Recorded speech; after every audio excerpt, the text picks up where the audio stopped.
Quero apenas introduzir dizendo que o psiquiatra Antônio Máspoli, escrevendo sobre depressão, ele disse metaforicamente que a depressão é um túnel do qual parece impossível sair, um abismo cinzento que engole a vontade de viver, o vazio, a angústia que aperta a garganta, uma solidão sem fim. Como falei, Antônio Máspoli, ele comparou a depressão como entrar num túnel escuro. É interessante observar que como as pessoas reagem de maneira diferente, às vezes, quando de repente entram no túnel, quando estão numa viagem, seja de trem, de ônibus, ou até mesmo de carro. Algumas são levadas a fechar os olhos, outras ficam estáticas, pálidas, têm medo. Crianças às vezes gritam ou riem diante de situação. Aqueles também mais próximos aproveitam o escurinho do túnel e se abraçam um pouco mais, os namorados. Mas o que eu quero dizer é que diante de um túnel, cada pessoa pode ter uma reação diferente. E é com essa imagem que eu quero, de entrar num túnel escuro, que eu quero dizer que no mundo, entendam isso, não há no mundo alguém que fique indiferente, enfrentando as dificuldades da vida. Não há no mundo alguém que enfrente dificuldades de maneira indiferente ou impassível, sem que tenha alguma reação. Por mais experientes, por mais controlados que nós sejamos, sempre vamos esboçar alguma reação diante de situações adversas e inesperadas da vida. Acontecerá com todos nós. Então, há pessoas que passam por perdas, que passam por traumas, por tristezas, e têm reações diferentes. Algumas passam a dormir demais, outras perdem o sono. Algumas perdem o apetite, outras são capazes de levantar à noite e comer compulsivamente, diante de alguma mudança que a sua vida pode acontecer na sua vida. E aí que a gente entenda porque algumas pessoas conseguem reagir a adversidades, a traumas, e outras entram em depressão, por exemplo. Chegando, algumas vezes, até mesmo pensar em suicídio. Neste salmo, nós vamos perceber exatamente como uma pessoa reage a um estado de depressão.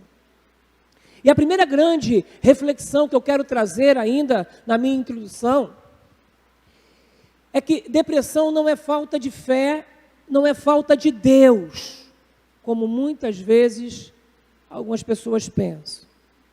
Esse salmo foi escrito pelos filhos de Corá, levita da casa do Senhor. Mas nós podemos olhar para a Bíblia e ver que temos também um outro grande compositor de salmos, como Davi, que também teve depressão. Além de outros grandes vultos da Bíblia, Elias, Jeremias, tantos outros, homens de fé, pessoas com relação muito próximas a Deus, num certo momento de suas vidas, entraram como se num túnel, entrando por um momento de apatia e de tristeza profunda. Queridos, quero deixar bem claro isso. Depressão é algo que pode acontecer com qualquer pessoa, independentemente da sua fé, da sua religião e do seu credo. O salmista faz uma pergunta nesse texto, por algumas vezes, ele vai dizer: por que está abatida, ó minha alma? Eu acho essa definição perfeita. Eu diria que é a definição bíblica para o que é depressão. Depressão é o abatimento da alma. Não é desânimo. Não é ficar desanimado. Uma pessoa pode estar desanimada com o seu trabalho, desanimada até, enfim, com o seu casamento, que é um desastre, desanimada com os seus estudos, e pode estar empolgada com outras coisas. Então, depressão não é um desânimo. A definição bíblica é muito boa. Depressão é o abatimento da alma, é a entrega total dos pontos. A depressão é quando a pessoa não tem ânimo para coisa alguma, está desanimada em todas as áreas da sua vida. Não tem vontade de se envolver em uma atividade, seja ela qual for, não quer comer, não tem sono ou tem sono em excesso. Um abatimento físico, um abatimento mental. A pessoa fica apática, literalmente. É a entrega dos pontos. E não raro, quando é muito aguda, a vontade é de morrer. Quando aconteceu com Elias, por exemplo, pedindo a morte. Aqui nesse texto, o salmista, ele diz assim de maneira poética: quando irei e me apresentarei diante da tua face, ó Deus? Ou seja, Senhor, quando irei? Ele não perdia a fé, mas não tinha mais vontade de viver. Queridos, é algo tão forte, porque uma das coisas mais importantes que nós temos, que o ser humano, que o homem tem, uma das coisas mais fortes que o homem tem é o instinto de sobrevivência. Nós fazemos e lutamos por muitas coisas exatamente pelo instinto de sobrevivência que nós temos. E na depressão o homem perde exatamente isso. Esse instinto, essa reação, o instinto de sobrevivência. Mas por que isso acontece? Como pessoas de fé, como um salmista, como pessoas de fé como Elias, como Jeremias, como Davi, podem ter uma reação como essa. Amados, essa reação é perfeitamente compreensível. Sabe por quê? Porque nós estamos falando de gente, de seres humanos, nós estamos falando de pessoas. Davi, por exemplo, era um guerreiro, mas era um homem muito emotivo, sensível, um ser humano como eu, como pastor, como qualquer um de nós. E nós precisamos aprender a olhar sobre isso. Então ele sofria com as suas perseguições, sofria com a sua família. E nós percebemos esse sofrimento em inúmeros salmos. O que aquele homem estava passando? Aqui o salmista chega a dizer que a comida era as suas lágrimas. Não tinha vontade de se alimentar. E chorava dia e noite. Ele não conseguia comer, não conseguia dormir diante do seu sofrimento. Por quê? Por que acontecia isso? Porque ele é gente como nós somos. Tá? Na sua depressão aqui, parecia até produzir uma dor física. Se vocês olharem na Bíblia, no verso 10, vai estar dizendo que os meus ossos se esmigalham. Havia uma somatização. Aquela dor não era apenas emocional, mas doía no próprio corpo dele, nos ossos dele. As ofensas, as perseguições, às vezes que nós sofremos. Muita gente acha que é só trabalhar bem a cabeça e a gente resolve isso na nossa cabeça. Mas há momentos que há uma migração de toda essa dor. E dói no próprio corpo. Não é porque a pessoa quer.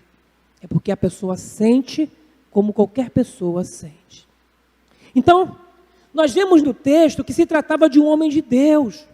Porque nós vemos aqui que o sentimento dele se alternava e às vezes se digladiavam no interior. Parecia até contraditório, porque nós temos aqui uma mistura de alegria, de tristeza, de medo, fé, dúvida, devoção, porque ele dizia que a alma dele que doía, que sofria, esperava em Deus. Ele não perdeu a fé, mas não conseguia reagir, estava sofrendo porque tinha depressão. E nós precisamos olhar de uma maneira muito séria para isso. Reparem que em alguns momentos ele dizia que estava sequioso, suspirante por Deus como uma corça, anseia pelas águas. Ele dizia isso nos versos primeiros. E depois, no verso 9, por exemplo, ele vai ter a sensação que Deus havia esquecido dele. Por que te esqueceste de mim? Era a palavra dele. E esse é o primeiro ponto da nossa análise que eu quero compartilhar nesta manhã com a igreja. Primeiro ponto, gostaria que você gravasse isso, é que o túnel da depressão pode ser atravessado por qualquer pessoa. Grave isso. O túnel da depressão pode ser atravessado por qualquer pessoa. Como eu falei, ele era um levita. Se você olhar o verso 4 com atenção, você vai ver que ele dirigia o culto. Ele conduzia o povo. Ele era o responsável por trazer alegria. Por liderar, talvez, ali, e talvez por enxugar e por curar a tristeza de muita gente.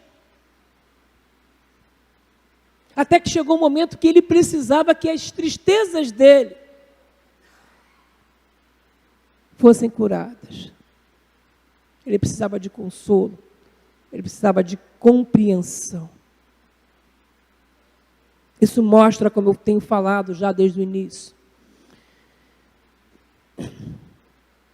que nós não somos os únicos que sofrem com as dificuldades que nos assaltam. Na nossa caminhada, a qualquer momento, eu e você, meu irmão, nós podemos ter diante de nós um túnel de tristeza, um túnel de dor. Quando eu olho para palavras assim, eu confesso que eu me sinto até confortável em saber que em algumas das minhas reações são semelhantes a homens como Davi, por exemplo. Um homem segundo o coração de Deus, mas que reagia ao sofrimento. Então, por que eu não posso sofrer? Por que eu tenho que me calar e me fechar e não compartilhar que estou passando por um momento de dificuldade, de fraqueza? Porque é esse fechamento, esse trancamento que faz com que muita gente pense em tirar a própria vida. Aí eu pergunto para você, diante de um momento difícil, como você reage? Você se fecha ou você se abre? Você pede ajuda ou você acha que vai resolver tudo sozinho? Você é humano. Então, acuse a dor. Quais são os efeitos das suas emoções no seu corpo? Passe a perceber isso. Eu tenho dores de cabeça, eu tenho dores musculares, eu tenho dores no estômago. Alguma coisa está acontecendo emocionalmente com você. Se você tem tudo isso e não é diagnosticado como uma doença física, pode ser que ansiedade, depressão, alguma perturbação, algum momento difícil possa estar causando isso na sua vida. Queridos, entenda uma coisa, todos podemos sentir essas coisas. E a razão pela qual podemos agir, podemos sentir, é muito simples. Eu quero que isso fique claro hoje, aqui nesta manhã. A razão é porque nós somos feitos de carne e osso. E essa é a razão pela qual muitos homens de fé, mesmo sendo grandes instrumentos nas mãos de Deus, viveram momentos de angústia e sofrimento, reagindo assim às suas crises. Por que eu estou dizendo isso? Porque me preocupa muito, muito, hoje o fato de muitos cristãos, tidos como piedosos, apresentarem uma noção distorcida do que é a vida cristã, a fé cristã. Principalmente no que diz respeito a sofrimentos e reações normais de seres humanos. Eu fico olhando, não são humanos. Não são humanos. Essa talvez seja até a razão, pastor Jonanias, de nos últimos anos sermos surpreendidos com tantos suicídios entre cristãos e até mesmo pastores, como nós temos acompanhado. Há igrejas que se esquecem que seus pastores são gente, são humanos, são pessoas normais, que têm suas famílias, que têm suas necessidades, que têm seus sonhos. Há igrejas que esquecem isso. Uma vez, pastor, uma irmã me encontrou no mercado, né? Eu lá fazendo compras, e ela olhou, arregalou os olhos, né?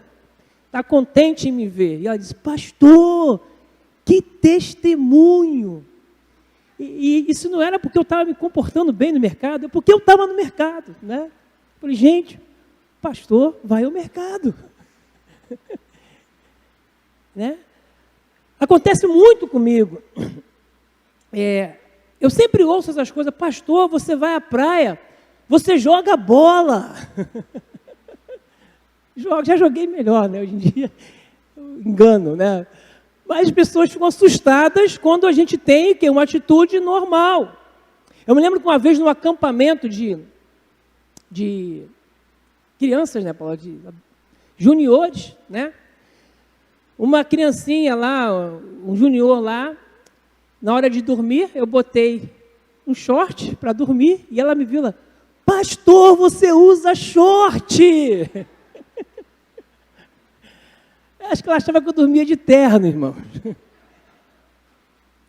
A gente está rindo, mas tem gente que acha que o pastor dorme de terno. Liga a qualquer hora e acha que ele é o pastor. E tem que saltar da cama já pronto, né? Para atender aquela necessidade. Isso pesa. Isso vai levando ao esgotamento. Então, há irmãos que esquecem que somos humanos.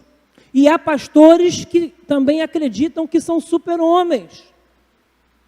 Que querem abraçar tudo, até não suportarem mais. E é por essas razões, por não admitirem os seus limites, por não reconhecerem os seus limites, chegam ao esgotamento, chegando a uma questão como essa. Queridos, gravem uma coisa, Deus nunca esquece que somos humanos, amém? Nós que esquecemos disso. A gente que esquece, mas Deus, Ele sempre tratou a gente, sempre colocou a gente no nosso devido lugar. Pecadores, necessitados da graça dEle o tempo todo. E não importa quem seja você, não importa qual seja a sua posição fora da igreja ou dentro da igreja. Você tem que hoje passar a olhar para você, passar a olhar para o seu irmão como uma pessoa normal. Porque é assim que Deus olha para a gente. Nunca esqueçamos, né, que Deus, até certo ponto, nos dá o direito de reagir diante de qualquer situação. Se está doendo, está doendo. Tá? O túnel do sofrimento, o túnel da dor, o túnel da depressão pode aparecer para todos. Essa é a primeira lição. Mas há uma segunda lição. E a segunda lição diz o seguinte: nem tudo está perdido quando entramos no túnel da depressão. Amém? Nem tudo está perdido quando nós passamos por um sofrimento. Nem tudo está perdido quando nós temos tristeza. Por isso que é necessário admitir que temos. Essa é outra verdade que fica muito clara na análise desse salmo tão dramático. E essa é a verdade ao passarmos por túneis medonhos. Deus, na sua infinita sabedoria, na sua infinita misericórdia, pode transformar esse momento difícil em bênçãos para a minha vida e até mesmo para a vida de outras pessoas. Só que quando a gente entra, a gente não percebe isso. Quando a gente entra num túnel, tudo que a gente percebe é que ele é escuro. Chegamos até a imaginar que não há saída. Eu vejo isso na vida de muitos homens. Eu quero citar um homem chamado William Cowper. Ele nasceu em 1731. O irmão deve saber. Esse homem, aos 6 anos de idade, perdeu a sua mãe. Aos 10, seu pai enviou ele para um internato, onde viveu uma vida horrível, cheia de desapontamentos, rebeldias, enfim. Começou a estudar para o magistrado, só que aos 32 anos, este homem desistiu do sonho de ser um magistrado, exatamente em consequência de uma depressão muito profunda. E essa depressão levou esse homem a tentar suicídio inúmeras vezes. Uma vez ele tentou pular do rio Tâmisa, só que ele foi impedido. Depois, ele ingeriu veneno e foi encontrado e alguém socorreu ele a tempo. Depois ele se atirou sobre uma faca, mas o peso do corpo fez com que a lâmina quebrasse. E ele não morreu, ele não desistiu. Ele tentou se enforcar, chegou a ficar pendurado, alguém foi lá e cortou a corda a tempo. Esse era de Deus mesmo, né? Ele não morreu. E, por último, tomou comprimidos antidepressivos, mas a sua empregada também o salvou. Esse homem, com essa perturbação, essa inquietação mental, beirando quase a loucura, acabou tendo um encontro com Jesus Cristo. Ele entregou-se completamente a Cristo, tá? E sua vida foi transformada. Ele tornou-se um dos maiores compositores de hinos de todos os tempos. Compôs inúmeros hinos, dentre eles Amazing Grace, juntamente com John Newton e tantos outros. Você entende? Como é que Deus pode transformar? Como eu falei, entrar num túnel não significa que tudo está perdido. Houve saídas para tantas pessoas e pode ter saídas para você também. Vou falar de outro homem muito conhecido, Ludwig van Beethoven. E não vou contar a história dele, mas a mais bela sinfonia, talvez, ele compôs quando estava surdo. E o que eu quero dizer é que William Barclay, comentando sobre a limitação física de Beethoven, diz o seguinte: muitos homens trouxeram aos outros uma graça que lhes foi negada. Beethoven, por exemplo, deu ao mundo a música imortal que ele mesmo, surdo, nunca ouviu. Ele nunca ouviu a música. E ele continua dizendo que uma das maravilhas da graça, que tais homens não se tornaram amargos, mas estavam contentes em ser canais de bênção que eles mesmos nunca puderam desfrutar. Queridos, a semelhança de Cowper, de Beethoven, de tantos outros, eu quero dizer de Davi, eu quero dizer que Deus, Ele pode transformar os nossos momentos difíceis em benefícios para as nossas vidas e para a vida de outras pessoas, amém? Você crê nisso? Se você passa por um momento difícil, você crê que Deus pode transformar a sua vida e fazê-la num exemplo de vida para abençoar alguém e a si próprio? É dessa maneira que Deus quer que você olhe para um momento possível de dor. que você pode estar passando por aquela situação, mas ela não é o ponto final. Aquilo é transitório e Deus, pelo seu poder e pela sua infinita graça, Ele pode transformar aquele infortúnio num momento de bênção para a sua vida e para a vida de tantos outros. Nos momentos difíceis, nós temos uma oportunidade de nos conhecermos melhor. Repare uma coisa, queridos, nesse salmo, o salmista, ele começa a conhecer os seus limites. Eu diria que ele reconhece a sua inescapável necessidade de depender de Deus. Não tem como. Você depende do Senhor. Eu não sei nada sobre você, mas você depende do Senhor. Eu dependo do Senhor. Isso é inescapável. Só que tem momentos da vida que a gente não percebe isso. Somos autossuficientes. Até em termos de fé, né? Tem gente que parece ter um complexo messiânico, né? Diante da igreja, vive dizendo, sem mim nada podeis fazer. Aí vem a pandemia, né? E diz que Deus não precisa nem da igreja reunida. Desconstrói. É claro que quero deixar clara a importância da igreja reunida, tá? E como nos faz falta. Mas nós precisamos reconhecer os nossos limites e a nossa relação diante de Deus. Mas não são apenas os nossos limites que nós reconhecemos no momento de tristeza, de dor. Nós reconhecemos também as nossas fraquezas. Aliás, temos que reconhecer as nossas fraquezas e os nossos pecados, as nossas motivações.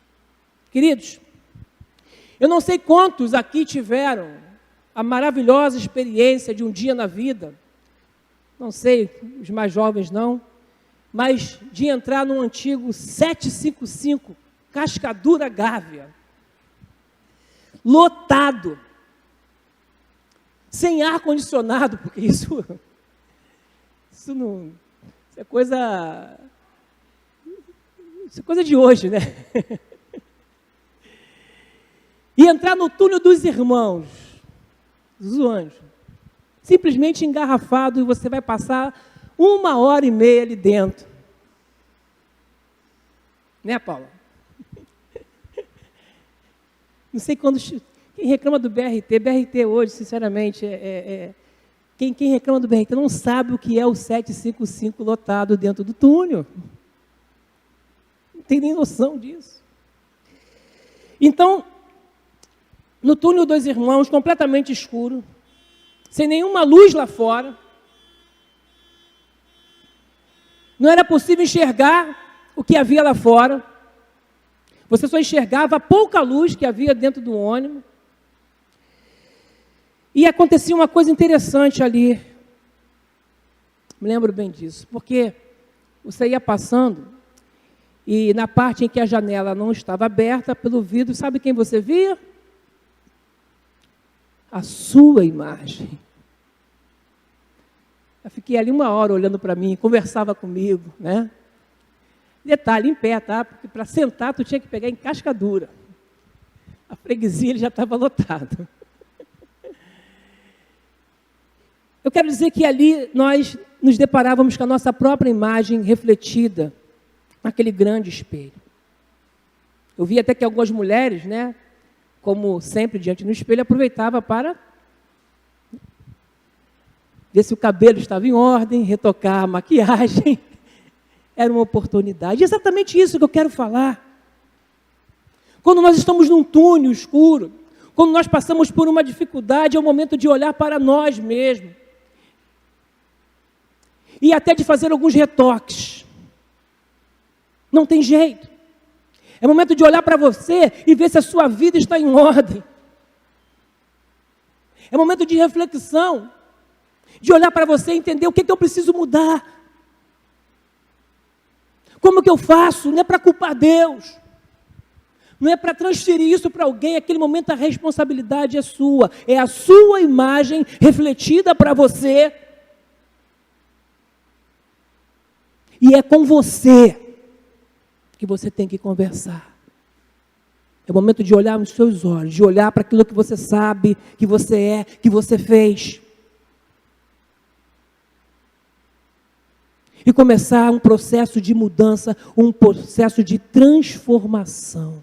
Queridos, metaforicamente, eu quero dizer que na vida, túnel pode ser um lugar de colocar a vida em ordem, de olhar para dentro de si e ver se há algo errado dentro de si mesmo. Porque é nas contrariedades que percebemos o quanto podemos crescer. Quando admitimos as nossas falhas, entendemos o quanto dependemos de Deus. Nesse texto, nos versos 5 e no verso 11, parece que o salmista repreende a si mesmo. Ele vai dizer: por que está abatida, ó minha alma? Ele começa a conversar com ele mesmo.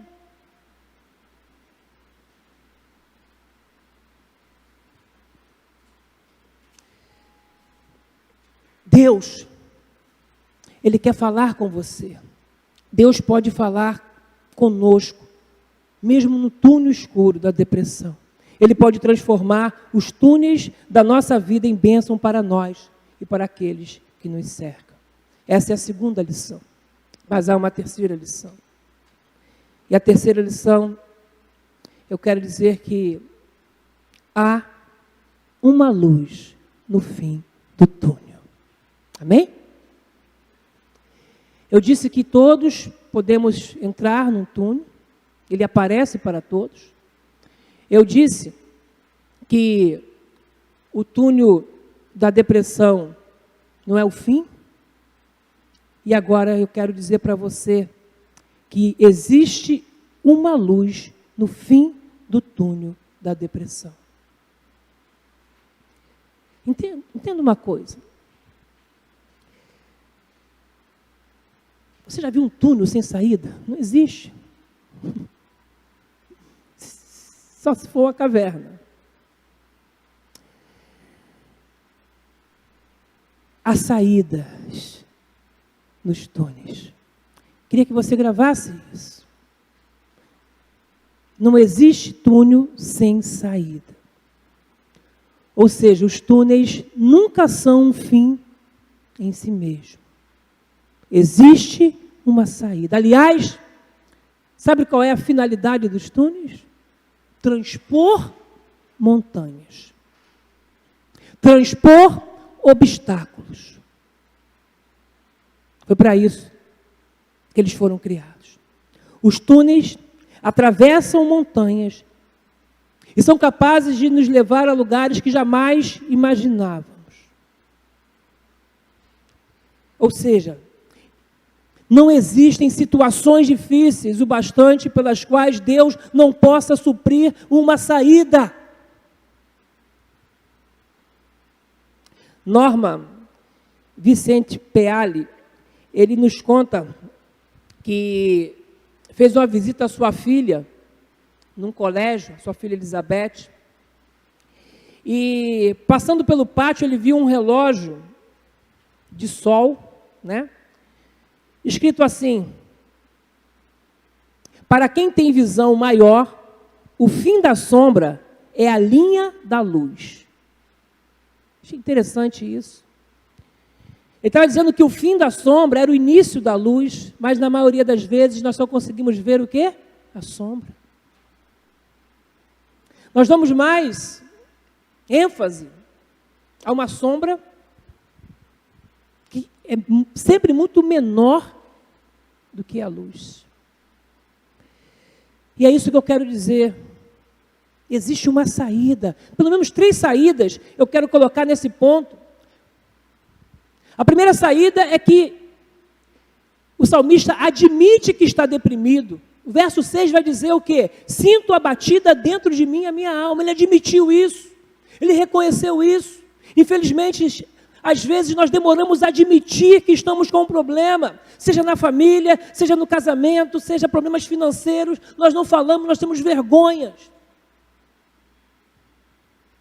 Vai admitir que somos fracos, que não somos tão firmes assim na fé, pode parecer qualquer coisa. E o salmista aqui, ele vai dizer que a alma dele estava abatida, estava sofrendo. Queridos, ignorar, negar, racionalizar um estado depressivo, um estado de tristeza, é isso que faz que alguém chegue ao suicídio. Quantas pessoas são encontradas mortas e depois a família, a esposa, pessoas próximas vão descobrir o quê? Uma dívida, é algo que ninguém imaginava que foi escondido durante tanto tempo e poderia ter outra solução. Primeiro passo para sair da crise, para acessar a luz no fim do túnel, é admitir. Segundo, ele questiona os seus pensamentos. Vou repetir, ele dizia: por que está abatido a minha alma? Por que se perturba dentro de mim? Apesar dessa sua franqueza diante de Deus, percebe que ele está repreendendo, ele está questionando, ele não está aceitando aquilo de certo modo. Não está desdenhando, não é desdenhar daquele momento. Mas ele quer, ele mesmo, sair daquela situação. É como se dissesse: ei, peraí, por que eu estou encurvado aqui? Ou seja, nós precisamos reagir.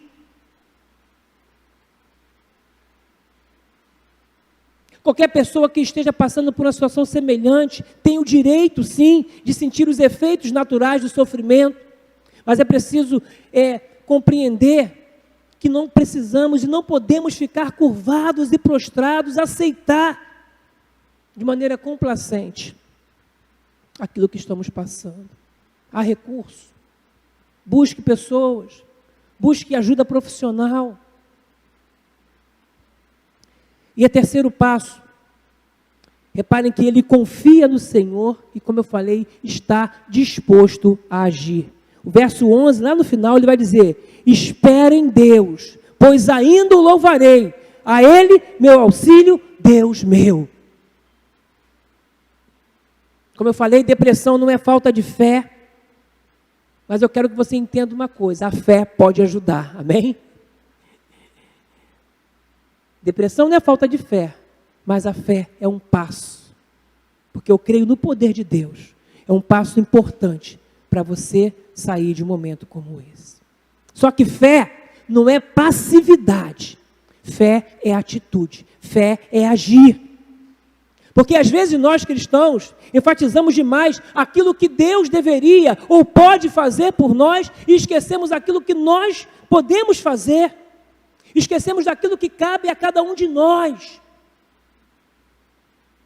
Fé é atitude, sabe por quê? Porque Deus nos equipou. Ele nos equipou com um mecanismo de defesa, de reação, de autoajuda. Ele colocou isso em nós. Ele colocou um instinto de preservação, ou seja, você pode reagir. Nós não somos robôs de Deus. Ele não nos fez com essa finalidade. Ele espera de você, espera de mim, espera de nós, em muitas situações, sim, uma resposta racional, uma cooperação com aquilo que Ele pode fazer nas nossas vidas. A nossa dependência não vai nos isentar da nossa parte. Imagina, se você tem um barco à vela. Um barco à vela, ele é totalmente dependente do vento, não é? Imagine se você pensa assim: eu tenho um barco à vela, eu sou dependente do vento e eu não vou içar as velas, porque eu sou totalmente dependente do vento. Você não vai chegar a lugar nenhum. Mas se você içar as velas, fizer a sua parte, você vai continuar sendo totalmente dependente do vento. Mas você vai começar a andar em alguma direção. Talvez seja isso que falte na vida de muita gente. Entender que depender de Deus não nos isenta de tomar atitude e fazer a nossa parte. Portanto, creia no poder de Deus e haja. Quando Jesus curava as pessoas, Ele dizia: levanta e anda. Isso é fé. Por isso, eu posso ir ao médico e ter fé. Eu posso ir ao psicólogo e ter fé. Eu posso pedir ajuda a alguém e ter fé. Eu posso fazer essas coisas. E é isso que o salmista reconhece aqui. Entenda uma coisa, igreja, nós não podemos cair no humanismo que percebe o homem como tem todo o poder de se safar sozinho dos problemas, porque isso não é verdade. Mas existe em nós uma força colocada pelo próprio Deus. E com essa força nós somos capazes de vencer, sim, sentimentos negativos, pensamentos negativos. E permitir que Deus nos ajude a vencer problemas externos que porventura nos assaltem. Eu quero concluir a minha palavra dizendo que essas são apenas algumas atitudes que nós podemos tomar, não somente para passarmos por túneis escuros, tá? Mas para sairmos, porque sempre há uma luz no final do túnel.